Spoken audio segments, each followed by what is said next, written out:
الحمد لله والصلاة والسلام على رسول الله أما بعد باب کراہیت السفر بالمصاحف إلى أرض العدو۔ یہ باب ہے دشمن کی زمین کی طرف قرآن مجید لے کر جانے کی کراہت کے بارے میں۔ امام بخاری کہتے ہیں کہ ہمیں بیان کیا عبداللہ بن مسلمہ نے، وہ مالک سے، وہ نافع سے، وہ عبداللہ بن عمر رضی اللہ عنہما سے، ان رسول اللہ صلی اللہ علیہ وسلم نہا ان یسافر بالقرآن الی ارض العدو۔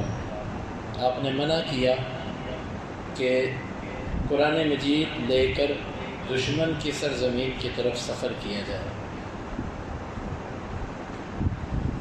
اس باب اور حدیث کا مقصد یہ ہے کہ جب تم جہادی قافلے لے کر جاؤ یا جہادی سفر پہ نکلو یا کسی بھی سفر پہ نکلو تو یہ دیکھو کہ تمہارا وہ سفر کس علاقے کی طرف ہے۔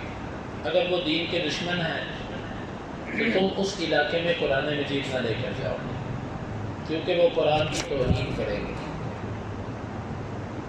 اب آپ دیکھیں یہ ملعون قسم کے لوگ آئے دن قرآن مجید کو کبھی جلاتے ہیں، کبھی اس کو اس طرح غلط چیزوں پہ استعمال کرتے ہیں۔ اللہ تعالیٰ اگر ان کے مقدر میں ہدایت نہیں تو اللہ ان کے اوپر ریت کے ذرات کے برابر لعنتیں کرے، پانی کے قطرات کے مطابق ان کے اوپر تباہیاں نازل کرے، کیونکہ جب یہ اسلام کے دلائل کا جواب نہیں دے سکتے، مسلمانوں کے ساتھ مقابلہ نہیں کر سکتے، پھر یہ ان گھٹیا حرکات پہ اترتے ہیں کہ قرآن مجید کی توہین کرتے ہیں۔ تو اللہ کے نبی صلی اللہ علیہ وسلم نے دشمن کی سرزمین کی طرف قرآن مجید لے جانے سے منع کیا۔ لیکن ابھی مصیبت یہ ہے کہ ہمارے مسلمانوں کے اندر دنیا کا حرص اور لالچ اتنا ہے کہ یہ کفار اور دین کے دشمنوں کی نیشنلٹی لینے کے لیے سب کچھ دینے کے لیے تیار ہوتے ہیں۔ حتیٰ کہ کسی بندے کو کہو کہ تمہیں نیشنلٹی ملے گی، اس کے لیے تمہیں وہاں پر ایک جھوٹی کاغذی شادی کرنی پڑے گی، وہ کہے گا کروں گا۔ پھر اس کے لیے تمہیں یہ ایک غلط فارم تیار کرنا پڑے گا، وہ کہے گا میں کروں گا۔ حتیٰ کہ بعض لوگ اپنے آپ کو قادیانی اور نہ جانے کیا کیا ظاہر کر دیتے ہیں دنیا کی خاطر۔ حتیٰ کہ بعض لوگ اپنے بچوں کے نام بدل دیتے ہیں۔ میں نے جب اپنے بیٹے کا نام رکھا تو مجھے اس نے کہا کہ اس کا نام خالی محمد نہ رکھو۔ میں نے کہا کیوں؟ کہتا یہ یورپ کا ویزا نہیں ملے گا۔ میں نے کہا پھر تو 2 دفعہ لکھ، پھر تو لکھ اچھا کہ ہمارے بچوں کو یورپ کا ویزا نہ ملے۔ ہم نے ادھر کیا کرنا چاہتے ہیں؟ ہم انشاءاللہ جائیں گے ادھر جب اسلام آئے گا، جب ادھر اسلام پورا لہرائے گا نا پھر ہم جائیں گے انشاءاللہ۔ اس وقت ویزے اور پاسپورٹ کی ضرورت نہیں ہوگی ہمیں۔ تو یہ دیکھو یہ کیسے مسلمان ہیں ہم، کہ ہمارے نبی صلی اللہ علیہ وسلم نے تو کہا کہ تم نے قرآن نہیں لے کر جانا۔ ہم قرآن کیا، ہم قرآن سب کچھ چھوڑ کے اور قرآن کی مخالفت کر کے ان کی سرزمین پہ جاتے ہیں کہ کسی نہ کسی طرح مجھے ان کی نیشنلٹی مل جائے۔ اور میرے بھائیوں یہ مسئلہ آج بیان نہیں کیا جاتا، لیکن حقیقت یہ ہے کہ ان کفار کے ملکوں میں رہنا حرام ہے۔ صرف 2-3 صورتیں جس میں آپ جا سکتے ہیں۔ نمبر 1 یہ ہے کہ آپ تجارتی غرض سے جائیں، تجارت کریں اور واپس آ جائیں، جائز ہے۔ تجارتی ضرورت جتنی بھی ہے آپ کریں۔ دوسرے نمبر پہ یہ ہے کہ آپ کوئی دنیاوی تعلیم لینے جاتے ہیں، دنیاوی تعلیم آپ لیں، جہاں سے مرضی لیں، اس تعلیم کو پورا کریں اور واپس اپنے وطن آ جائیں۔ تیسری صورت یہ ہے کہ آپ دین اسلام کی دعوت دینے کے لیے جاتے ہیں۔ دین اسلام کی دعوت اگر آپ کا مقصد ہے، وہاں کی اور کوئی چیز مقصد نہیں ہے، تو آپ دین اسلام کی دعوت دیں اور آ جائیں۔ لیکن یہاں پر اگر کوئی مسجد میں امام بھی لگنے جاتا ہے نا وہاں پر، تو اس کی اول ترجیح یہ ہوتی ہے کہ میری نسلوں کو یہاں کی نیشنلٹی مل جائے، یہ مجھے جنسیت مل جائے یہاں کی۔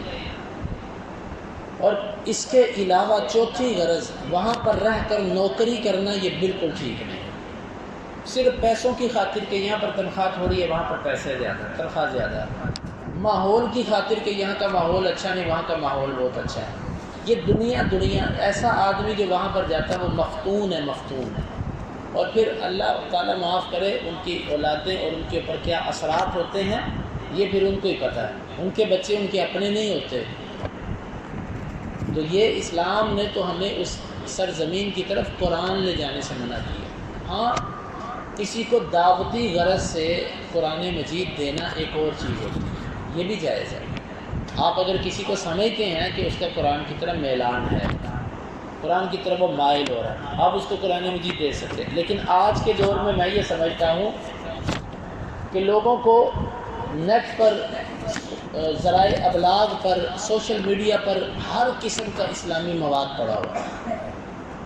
ایسی صورتوں میں ان کو مصحف ہاتھ میں مت پکڑائیے، ان کو PDF کے اندر دے دیجیے، کیونکہ وہ اس ٹیکنالوجی میں ہم سے بہت آگے ہیں۔ ان کو کہیں کہ لو بھی وہ لے لو، وہاں سے قرآن مجید کا مطالعہ کرو، پڑھو اسلام کے بارے میں جو تم پڑھنا چاہتے ہو، تاکہ وہ اسلام کی توہین نہ کریں۔ اب دیکھیں اس وقت تک یہ ان کو جرأت نہیں تھی جب تک مسلمان ان کے قدموں میں جا کر ذلیل نہیں ہوا۔ جب مسلمانوں نے ان سے بھیک مانگنے شروع کیے، وہاں کی شہریت مانگنی شروع کی، تو پھر مسلمان جب وہاں پر گئے تو اپنے ساتھ قرآن بھی لے کر گئے، پھر انہوں نے قرآن پھیلائے بھی۔ اب ان کی ہر بدکارہ، فاحشہ، زانیہ اور ہر قسم کا خنزیر اور کتا جو ہے وہ قرآن پکڑ لیتا ہے۔ تھوڑی سی بات ہوتی ہے وہ قرآن اپنے گھر پہ جا کے جلا دیتا ہے، استنجا کرتا ہے، اس کے اوپر کھڑا ہو جاتا ہے، اس کو پھاڑتا ہے، اس کے پھینکتا ہے۔ اس کے ذمہ دار وہ مسلمان نہیں ہے جو ان کے لیے یہ رسائی مہیا کر رہے ہیں، جو ان کو یہ سہولت فراہم کر رہے ہیں کہ وہ قرآن تک پہنچے۔ تو جب اللہ کے نبی صلی اللہ علیہ وسلم کی احادیث کی مخالفت ہوگی تو دکھ تو مسلمانوں کو سزا کی صورت میں ملے گا۔ آج یہ جو ہمیں تکلیف ہوتی ہے، ہم جو کڑتے ہیں، یہ ہم اپنی غلط اعمال کی وجہ سے کڑتے ہیں۔ آج جو مسلمانوں کو تکلیف پہنچتی ہے، یہ مسلمانوں کے برے اعمال کی وجہ سے ان کو پہنچتی ہے۔ اگر مسلمان اللہ کے نبی صلی اللہ علیہ وسلم کے ساتھ وفاداری کریں، آپ کی احادیث پر چلیں، تو آج بھی کسی کی جرأت نہیں ہے کہ وہ کارٹون بنائے۔ واللہ وہ تمہارے مسلمان جب ادھر جاتے ہیں اور ان کے ساتھ جا کر رہتے ہیں، وہ تم سے متنفر ہو جاتے ہیں، کیونکہ دین تو تمہارے اندر ہے نہیں۔ اور جب تم سے دین نکل جائے تو تم تو ان کی نظروں میں جانور سے بھی بدتر ہو۔ ایک ایمان اور اسلام ہے جو آپ کو عزت دیتا ہے۔ اگر آپ نے عزت ایمان اور اسلام سے حاصل نہیں کی تو دنیا کی کوئی طاقت آپ کو عزت نہیں دے سکتی۔ تو جب جو عزت کا سبب تھا جب وہ آپ میں نہ رہا، پھر وہ آپ کو تکلیف دینے کے لیے، آپ کو ذلیل اور حقیر بنانے کے لیے، وہ آپ کے نبی کے لیے بھی کارٹون بناتے ہیں، آپ کے اسلام کی بھی توہین کرتے ہیں۔ اس کے ذمہ دار ہمارے مسلمان ہیں۔ بھائیو، اللہ کے نبی صلی اللہ علیہ وسلم نے جو منع کیا اس کے اندر بڑی حکمتیں ہیں، لہٰذا بالکل ایسی جگہوں پر قرآن مجید لے کر جانا، اگرچہ وہ جہادی قافلہ ہی کیوں نہ ہو، تو یہ درست نہیں ہے۔ کیوں؟ اگر مسلمان شہید ہوں گے، مجاہد شہید ہوں گے، تو ممکن ہے ایسی صورت بھی بن سکتی ہے کہ مسلمانوں پر آزمائش آئے اور مسلمانوں کا سامان ان کے ہاتھوں لگ جائے۔ جب سامان ان کے ہاتھوں لگے گا تو اس میں قرآن مجید بھی ہوں گے۔